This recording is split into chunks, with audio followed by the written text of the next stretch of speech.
오늘의 말씀은 역대하 7장 14절에서 16절 말씀입니다. 내 이름으로 일컫는 내 백성이 그들의 악한 길에서 떠나 스스로 낮추고 기도하여 내 얼굴을 찾으면 내가 하늘에서 듣고 그들의 죄를 사하고 그들의 땅을 고칠지라. 이제 이곳에서 하는 기도에 내가 눈을 들고 귀를 기울이리니 이는 내가 이미 이 성전을 택하고 거룩하게 하여 내 이름을 여기에 영원히 있게 하였음이라. 내 눈과 내 마음이 항상 여기에 있으리라. 아멘. 아멘. 우리 말씀 나누기 전에 먼저 우리 잠깐 조용히 침묵으로 기도하는 시간을 좀 가졌으면 좋겠습니다. 오늘 아침에 너무나 놀라운 그 사고의 소식을 접했는데, 이태원에서 젊은 청년들이 149명이 숨지고 또 많은 사람이 다쳤다는 그런 우리 뉴스를 접했습니다. 물론 할로윈 축제라고 하는 별로 좋지 않은 그런 이제 문화 가운데서 그런 일을 당하긴 했지만, 우리가 해야 할 것은 같이 애통하고 또 주님의 자비를 구하는 그러한 모양이지 않을까 싶습니다. 우리 잠시 동안이지만 조용히 눈을 감고 주님의 자비를 구하는 기도를 잠시 드리도록 하겠습니다. 주님, 기리아 레이소, 주님 자비를 베풀어 주옵소서. 주의 긍휼하심으로 애통하는 마음 가운데 위로를 주시고 평안을 주시고 동일한 기도를 올려드릴 수 있도록 주님, 우리 공동체 가운데 하나님의 마음 함께하여 주시옵소서. 예수님의 이름으로 기도합니다. 아멘. 네. 다윗이 하고 싶었던 일이 있었습니다. 여러 가지 많은 일이 있었지만 그가 많은 업적을 이룬 후에 정말 하고 싶었던 일이 하나가 하나님의 전을 건축하는 것이었습니다. 하나님의 성전을 지어드리는 것. 그런데 하나님이 못하게 하셨습니다. 어떤 특별한 하나님의 이유가 있으셨죠. 다윗의 그런 마음이 있었음에도 다윗더러는 하지 말고 그 다음 세대에 너의 후손을 통해서 이 일을 행하실 것이다 하나님께서 말씀하셨습니다. 그것이 하나님의 뜻이었죠. 다윗은 순종하였고 이제 그 이후에 다윗의 아들인 솔로몬을 통해서 하나님께서 일하게 하셨고, 또 그랬을 때에 하나님의 영광이 그 가운데에 임하게 됩니다. 역대하 5장 13절 하반절부터 14절까지의 말씀 보면은 그 성전 건축한 곳에 일어난 일이에요. 그때 여호와의 전에 구름이 가득한지라 제사장들이 그 구름으로 말미암아 능히 서서 섬기지 못하였으니 이는 여호와의 영광이 하나님의 전에 가득함이었더라. 우리 광교 꿈의 교회 위에 하나님의 영광이 임하여 우리가 그 안에 언제나 거하게 되기를 간절히 축복합니다. 하나님의 영광이 늘 함께 하시는 그런 교회. 그런데 여러분, 그런 교회가 되려면 우리가 어떻게 해야 될까요? 우리는 어떻게 그런 교회로 하나님 앞에 설 수 있을까요? 그거는 다름 아닌, 때로는 내 뜻과 맞지 않는다 하더라도 하나님 말씀에 순종하는 모양으로 나아갈 때에 하나님의 영광이 늘 우리 가운데에 임하시고 우리는 그 안에 거하며 살아가게 될 줄 믿습니다. 오늘 솔로몬의 이야기를 제가 드릴 테지만, 사실은 그가 이 엄청난 일을 이루기까지는 그 전에 다윗의 업적이 컸습니다. 그 업적이 큰 다윗이 이루고자 하는 일이었기도 했지만 다윗이 하지 못하게 한 것이었고요.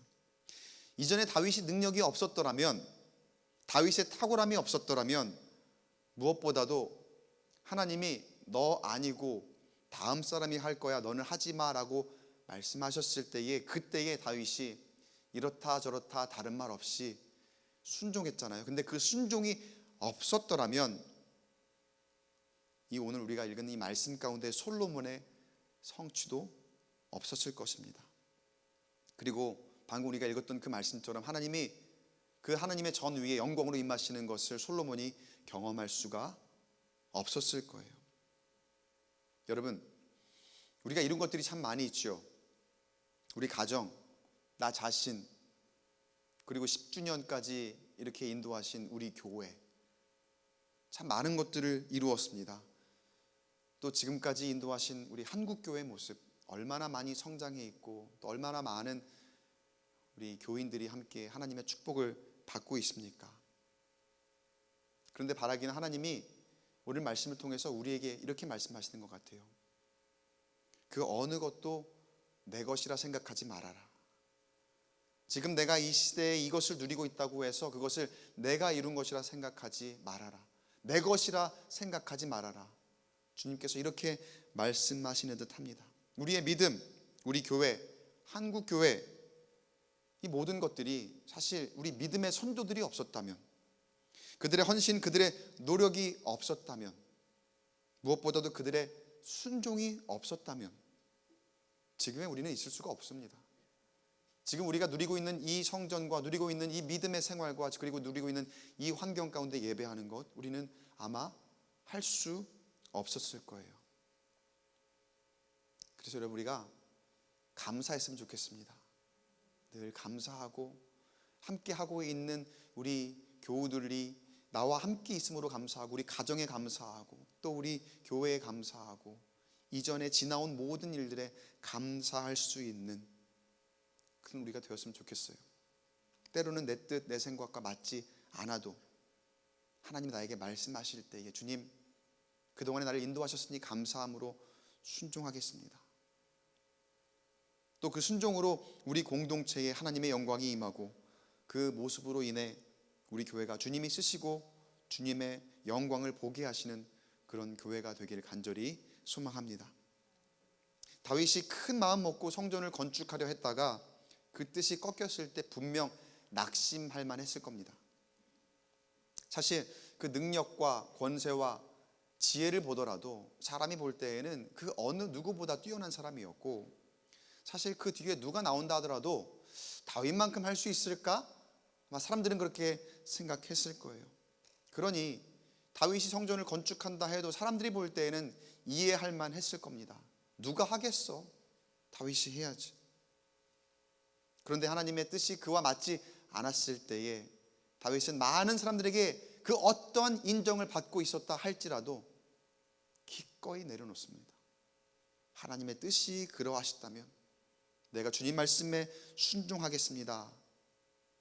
그랬을 때의 그 결과, 그 후손들이 하나님의 놀라운 영광을 바라보게 되는 그런 축복을 경험하게 되잖아요.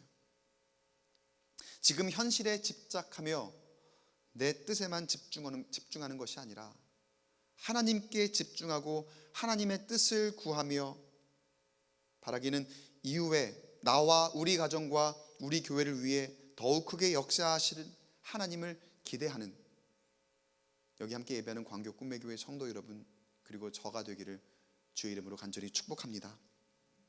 자, 그렇게 솔로몬이 하나님의 성전을 건축을 하고 낙성식까지 성대하게 치르게 됩니다. 그 앞에 기도하고 그 앞에 함께 제물을 올려드리고 봉헌식을 하는 거죠. 그럴 때 하나님의 영광이 또 임하고 그 제사를 받으시고, 그런 일들이 성경이 역대하 이 말씀 가운데 쫙 나와요.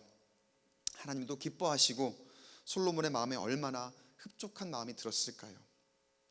하나님께서 솔로몬의 꿈에 어느 날 나타나셔서 솔로몬의 기도에 응답을 주십니다. 그 말씀이 7장 12절에 나오는데요. 밤에 여호와께서 솔로몬에게 나타나사 그에게 이르시되 내가 이미 내 기도를 듣고 이곳을 택하여 내게 제사하는 성전을 삼았으니, 하나님께서 솔로몬의 기도를 들으시고 항상 내가 거기에 거하겠다, 항상 너희와 함께 하겠다, 이렇게 응답하십니다. 우리 또한 이런 응답받는 교회 되기를 축복합니다.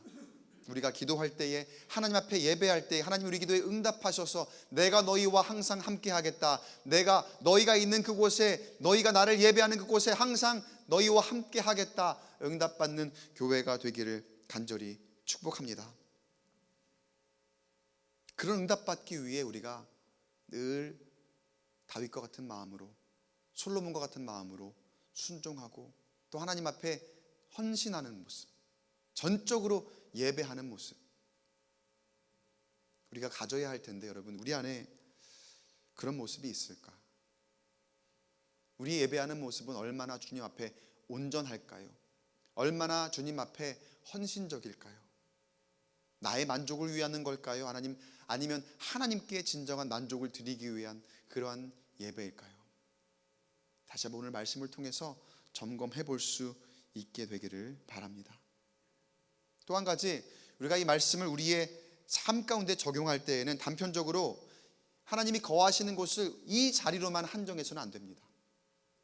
우리가 교회를 한 공간만으로 생각한다면 우리는 우리 신앙생활의 범주를 굉장히 제한하는 거예요. 아마도 많이 그런 실수를 저지르실 거예요. 내 신앙생활은 교회에서 이루어지는 것이다. 그러니까 내 믿음 생활은 교회에 가서 하는 것이고, 교회에서 예배할 때만, 교회에서 기도회 갈 때에만, 그곳에서만 이루어지는 것이고, 또 그곳에서 하나님이 나의 응답하시는 것. 믿음 생활, 물론 교회는 늘 결부되어 있죠. 굉장히 밀착되어 있죠, 우리의 신앙생활 가운데. 그러나 내 믿음 생활이 교회에서만 이루어진다라고 그렇게 생각하는 건 실수라는 거예요. 교회의 의미를 다시 한번 우리가 생각해 봐야 됩니다. 여러분, 교회는 무엇입니까? 여러분이 교회입니다. 여러분이 자체가 교회라는 거예요. 우리가 주님의 이름으로 속한 모든 공동체가 내가 그 삶으로 예배를 드려야 하는 교회라고 성경은 말하고 있습니다. 그리고 그것이 바로 성전이라고 성경은 말하고 있습니다. 그렇기에 하나님이 임재하시는 곳 또한 꼭 여기 이 자리만을 의미하는 것이 아니라는 거예요. 그러면 어디일까요? 여러분이 어디에 있든지 하나님께 예배하는 곳, 그리고 그 예배의 의미란 다름 아닌 하나님을 기쁘시게 하는 것, 하나님께 내 마음을 들여서 하나님을 기쁘시게 하는 그곳이 여러분의 집이 되었든, 여러분의 직장이 되었든, 여러분이 속한 다른 어떤 공동체가 되었든, 거기에 둘이 모였든 셋이 모였든 그곳에서 하나님의 이름을 높이고 하나님을 기쁘시게 하는 예배하는 마음이 있다면 그곳이 바로 또 다른 광교 꿈의 교회인 줄 믿습니다. 그것이 또 다른 교회가 되어서 그곳에 하나님이 임재하시고 그곳에 하나님의 영광이 드러나고 그곳에서 하나님과 함께 동행함을 경험할 수 있게 되는 줄 믿습니다. 고린도전서 6장 19절 말씀에 사도 바울이 이렇게 이야기하죠. 너희 몸은 너희가 하나님께로부터 받은 바 너희 가운데 계신 성령의 전인 줄을 알지 못하느냐. 너희는 너희 자신 것이 아니라. 여러분, 어디에 있더라도 저와 여러분, 우리는요, 내 것이 아니에요. 하나님의 것입니다. 그렇기에 하나님의 영광을 구해야 되고 또 하나님을 기쁘시게 하는 삶을 살아야 된다는 거예요. 주님께서 솔로몬에게 항상 성전의 영광으로 임하시며 거하시겠다고 말씀하신 것처럼 우리에게 동일하게 함께 하시며 광교 꿈의 교회 위에 임하시며 또 내가 어디에 있든지 항상 여기에, 꼭 여기 광교산 여기가 아니라요, 내가 우리 가정에 있을 때 내가 그곳이면 항상 거기에, 내가 있는 그곳에 항상 여기에 함께 하심을 경험하시는 우리 주일 예배 함께 하시는 모든 분들이 되시기를 간절히 소망합니다. 자, 그런데 하나님께서 놀라운 축복을 주신 것 같아요. 이 말씀을 통해서 내가 항상 너희와 함께 하실 것이다. 나를 기쁘게 하는 예배를 드리는 그곳에는 항상 내가 너희와 함께 할 것이다 말씀을 주셨는데, 그런데 다음에 이어서 하나님께서 하시는 말씀에 어쩌면 우리가 듣기에 별로 원치 않을 만한 그런 말씀이, 그런 내용이 담겨 있어요. 13절 말씀 보니까요, 13절에 혹 내가 하늘을 닫고 비를 내리지 아니하거나 혹 메뚜기들에게 토산을 먹게 하거나 혹 전염병이 내 백성 가운데에 유행하게 할 때에. 꼭 그렇다는 건 아니죠. 혹시 내가 그럴 수도 있다, 하나님께서 말씀을 하시는 거예요. 어떤 재앙 같은 것들을 언급을 하시죠. 가뭄, 그리고 메뚜기 때의 재앙, 그리고 우리도 코로나 겪었잖아요. 전염병 같은 그런 것들이 하나님이 내리시는 재앙이 될 수도 있다, 혹시 그런 것들이 있을 수도 있다는 것을 하나님께서 말씀을 하세요. 아니 왜? 아니 지금 분위기 되게 좋은데 하나님께 성전 봉헌식하고 하나님께 기도를 드릴 때 하나님의 영광이 임하고 하나님께서 내가 너희와 항상 함께 하겠다라고 그렇게 말씀을 들려주시며 응답하시는 그런 가운데 왜 하나님은 갑자기 이 좋은 분위기 가운데에 이런 말씀을 하시는 걸까요? 물론 혹시라는 그 단서를 달긴 하셨지만 혹시 하나님이 이렇게 하실 때도 있다고 하시는 그때는 과연 어떤 때일까? 왜 하나님은 혹시 이런 때를 우리에게 주실 수도 있다 이렇게 말씀하시는 걸까요? 잠시 후에 바로 뒤에 이어서 볼 말씀에 나오는데 하나님의 백성들이 악한 길에 빠져 있을 때, 그때예요. 그때의 그 길을 떠나서 하나님께로 돌아와야 된다라고 경고하시는 거죠.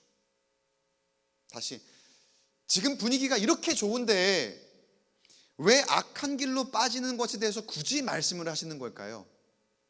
왜 별 걱정을 다 하실까요? 지금 좋을 때는 좋은 이야기만 하면 안 될까요? 왜 하나님은 그런 가운데에서 그래도 혹시 너희가 이런 일을 만날 수도 있을 텐데 이 말씀을 하시는 이유, 왜 악한 길에 대해서 먼저 염려하시는 듯한 그런 이야기를 백성들에게 하시는 걸까요? 하나님은 사람의 속성을 너무나 잘 아시는 거예요. 인간의 속성을 너무나 잘 아시는 거죠. 분위기 좋을 때 되면은 내 만족에 취해요. 스스로 잘난 체하고 그렇게 내 만족감에 살아가다 보면 분명히 악한 길로 빠질 수 있더라는 것을 하나님이 다 알고 계셨던 거죠. 우리의 삶이 다 그렇잖아요.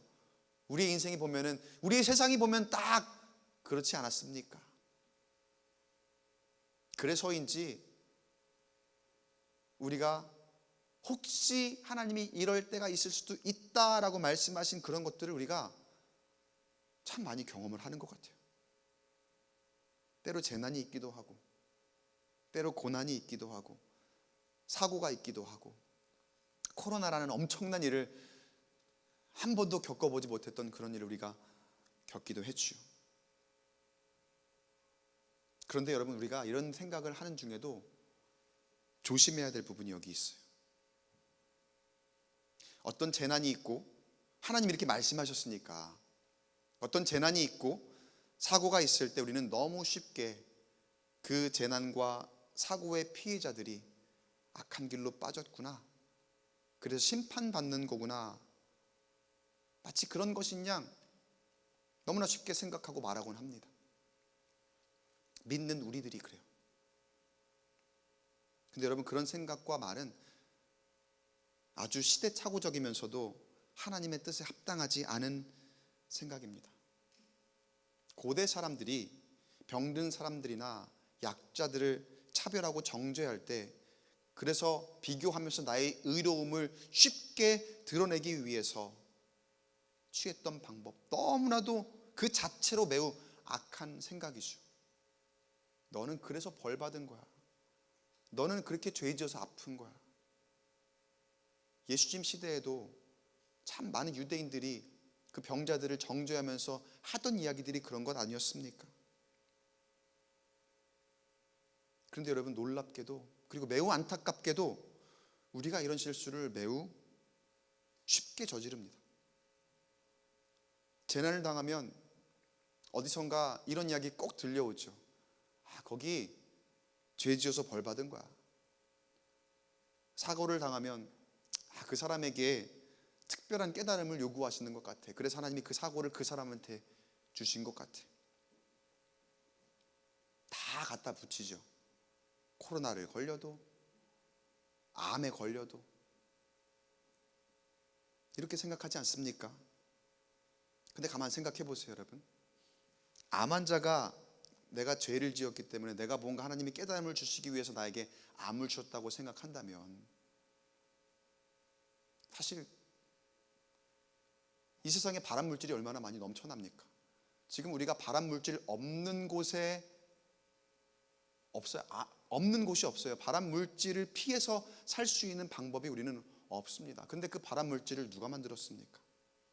그 발암 물질들은 그 암에 걸린 사람이 만들어서 그 사람이 직접 그렇게 걸린 걸까요? 그러니까 이태원 사고에 대한 그런 마음을 품고 우리가 잠시 자비를 구하는 기도를 드렸는데, 우리 모두가 할로윈에 대한 거부감이 있죠.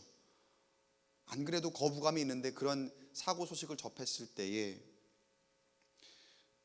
우리 입에서 무심코 너무나도 쉽게 나오는 한마디가 있어요. 모두가 그런 건 아니지만 그런 생각을, 입으로 나오지 않더라도 생각을 하는 그런 때가 있어요. 하나님이 치신 거라고.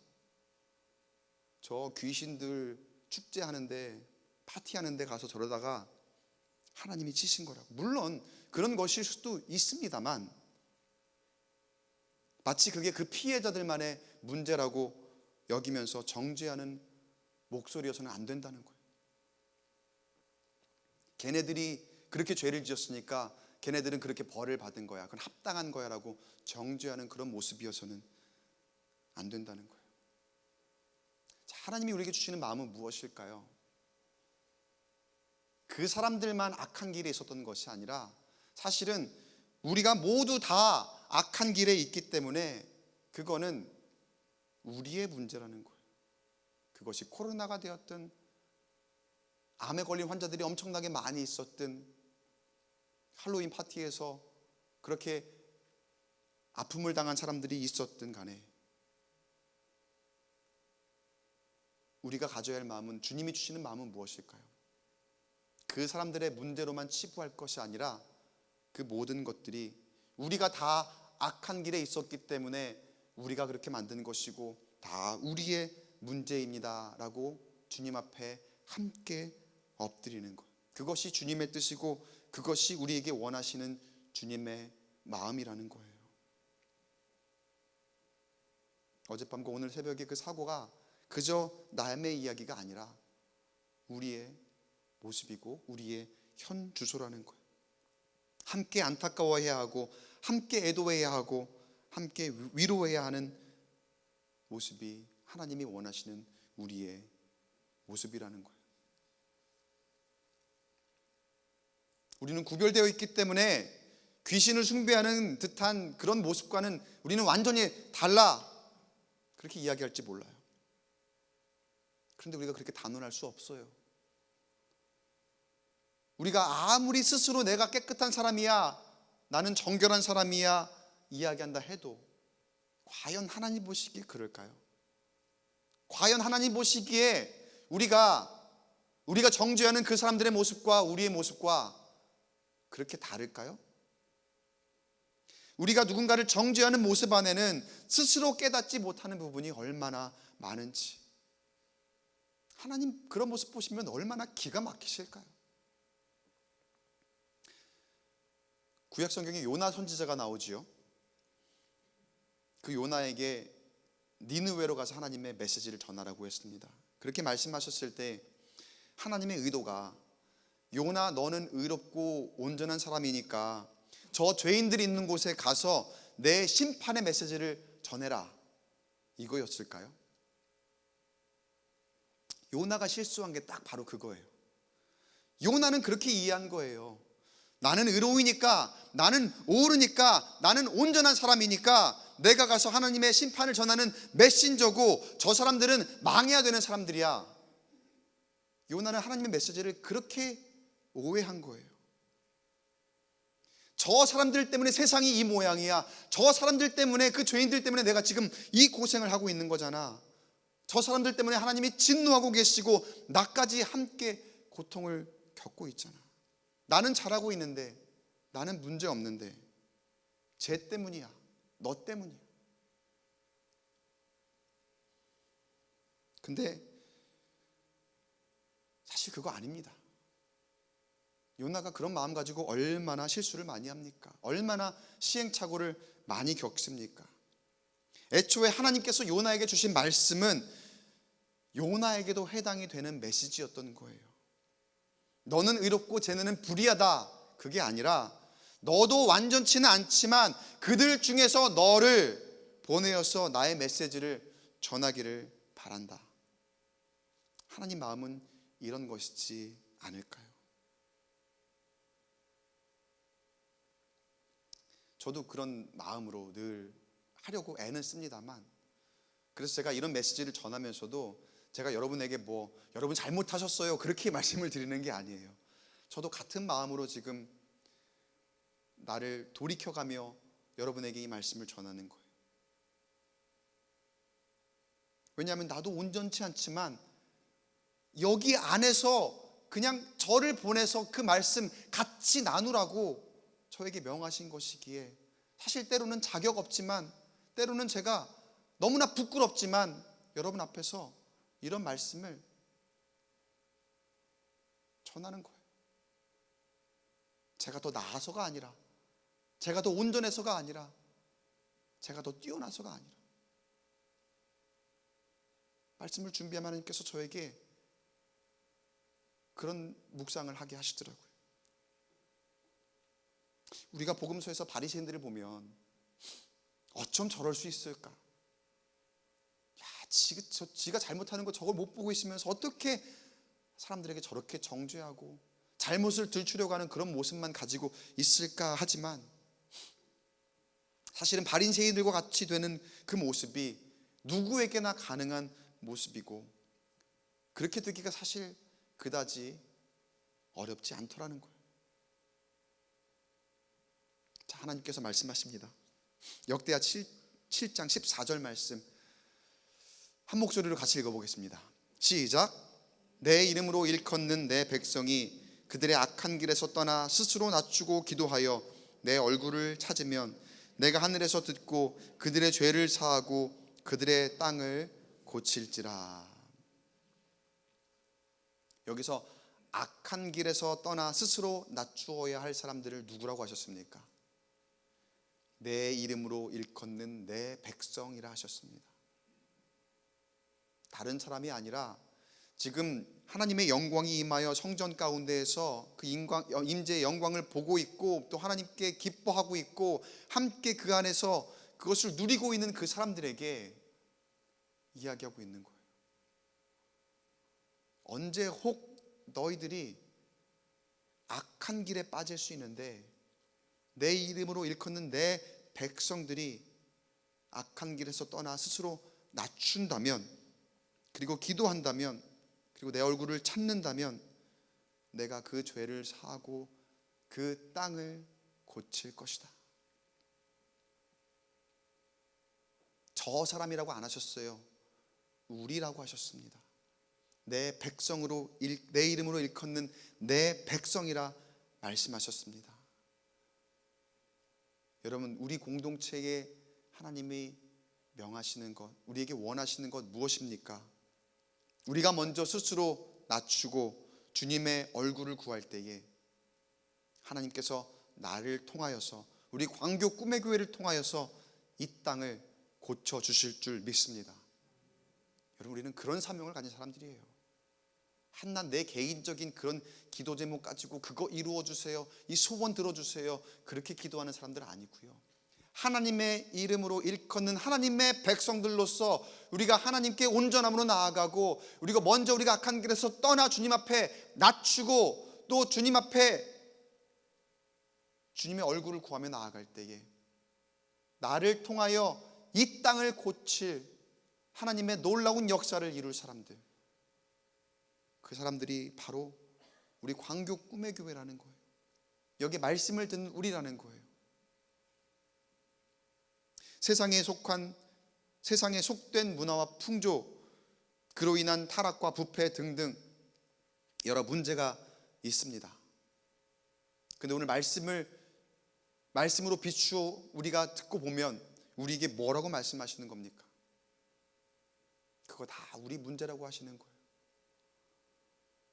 정치인들이 싸움을 하든, 그리고 세상에 어떤 사람들의 실수로 인해서 우리가 어려움을 겪든 간에 우리는 그 사람들의 문제라고 생각하지만, 그 사람들 탓이라고 이야기하지만 하나님 뭐라고 말씀하시는 거예요? 다 우리 문제라고 말씀하시는 거예요. 우리가 누군가를 정죄하는 만큼 나는 부끄럽지 않게 살고 있습니까? 나는 이 세상의 풍조 가운데에서 진정 예수의 가치로 살아가고 있다고 자부할 수 있습니까? 사실 그러지 못한 것이 얼마나 많습니까? 부끄러운 모습이 얼마나 많습니까? 세상이 교회를 바라보고 있는데, 세상이 교회를 주목하고 있는데 막 또 욕도 하고 안 좋은 얘기도 많이 하죠. 여러분, 그거는 관심입니다. 오히려 세상이 교회에 기대를 가지고 있다는 뜻이에요. 기대도 없으면은요, 관심도 없고요, 그러면은 욕할 것도 없어요. 근데 욕을 한다는 건 교회가 이런 때에 뭐 하고 있느냐라고 우리에게 기대를 걸고 있다는 하나의 증거입니다. 반증입니다. 세상이 교회를 바라보는데, 여러분, 우리가 복음을 전한다고 하지만, 예수의 가치를 전한다고 하지만, 정작 그들의 눈에 비춰질 때 우리의 모습이, 하나님이 계신다면 정말 저게 과연 하나님의 뜻일까? 그들이 그렇게 의아해할 만큼 부끄러운 모습이라면 우리는 진정 악한 길에서 떠나 있는, 하나님의 이름으로 일컫는 하나님의 백성이라고 할 수 있을까요? 여러분, 하나님은 항상 여기에 계십니다. 우리와 함께 계십니다.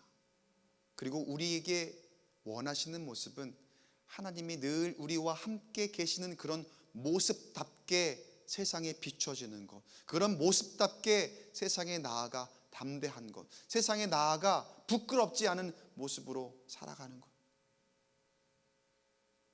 그것이 하나님이 여기에 계실 때 우리가 하나님과 함께 동행하며 살아가는 사람들의 진정한 모습이고, 또 하나님이 우리에게 요구하시고 명하시는 그런 모습인 줄 믿으시기 바랍니다. 두려워하지 마시고 담대하게, 때로는 여러분, 내가 낮아지는 데에 굉장히 담대함을 가져야 됩니다. 그것만큼 두려운 게 없거든요. 내가 악착같이 쥐고 있는 거, 그거 놓는 것만큼 사실 두려운 게 없거든요. 근데 여러분, 두려워하지 마시고, 왜냐하면 여기 우리가 함께 예배하는 이곳에 하나님이 함께 계시고, 또 내가 어디에 있든지 그 속한 그곳에, 내가 있는 그곳에 하나님께 예배하는 나의 모습이라면 하나님이 나와 함께 하시며 나를 지키시니, 나와 동행하시니